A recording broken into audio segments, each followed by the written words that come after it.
just pressurizes the top of the vial. Mm-hmm. And then the water gets pushed out through that tube that goes down to the bottom. It's actually filling that big stainless steel thing that has the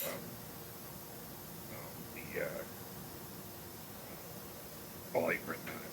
The 198 on it. So it goes to the steel thing, and then where does it go And from then, there? And then you'll see after it gets loaded, you know, it gets that fully loaded in, it'll then get pushed into that glass chamber there.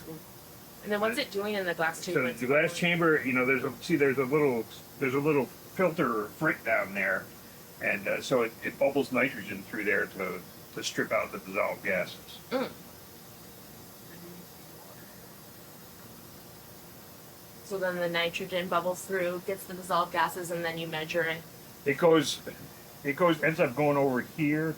Where I then cold trap those gases on an absorbent material. Uh-huh. And then, you know, once I'm done cold trapping them, I then heat that trap up to release them, and then it goes into that machine, and that's where the separation. No, this one right here. The separation and the analysis and the detection goes on, because I have to separate the gases. You know, because if you just shoot them in there in one big blob, you know, you don't know what's what. You don't know what's what, so you have to separate them, and it produces peaks over time, and then it's just, you know, quantitating them. You know, it's like many other people here, you know, they get peaks and they measure the areas underneath the peaks. Oh, yeah. Wherever the graph peaks up. Okay. Right. And the cold trap is just, it's cold, and then it's some material that will, like, hold on to the gases. So the absorbent material that holds on to them when it's cold, but I can heat it and release them. So now, you know, the loop was filled, and it's going ahead and pushing just using nitrogen to push the water out of that loop and go ahead and push it into the purging chamber. It takes a few seconds for it to get pushed in, and then the nitrogen will start moving through it. Are these two machines, like, two parts of the same machine? Yeah. Okay, so this seems like a lot for bubbling nitrogen through it. Well, I just bubble nitrogen through it, and there's a lot of electronics on here, you know. I got a lot of valves. All these things are valves, and they have to all turn, and they're all automated, you know, so it's a lot of electronics with that. My standards are in the gas phase, so I just have a cylinder over here with, you know, the nitrogen and some CFCs and SF6 in it. And I load the standards into those coils or those loops back there, various different volumes of them to you know, standardize the machine. The standards are like, I know what the measurement should be, run the machine through. Yeah, you put something known in there. Yeah. And then you essentially generate a curve, you know, concentration over the size of the peak, and then you can use that curve, you know, you get the size of the peak, and you go back and look at the curve, and you can get a concentration.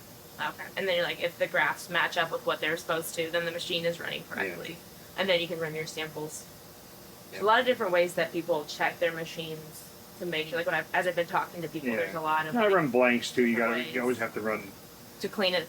Blanks, you know, which you know, you put nothing in there, and you know, hopefully you don't get any peaks. Oh, yeah. If you get a peak with nothing, then something's in there. I mean, usually you end up getting little peaks, you know, so you subtract that blank, you know, from.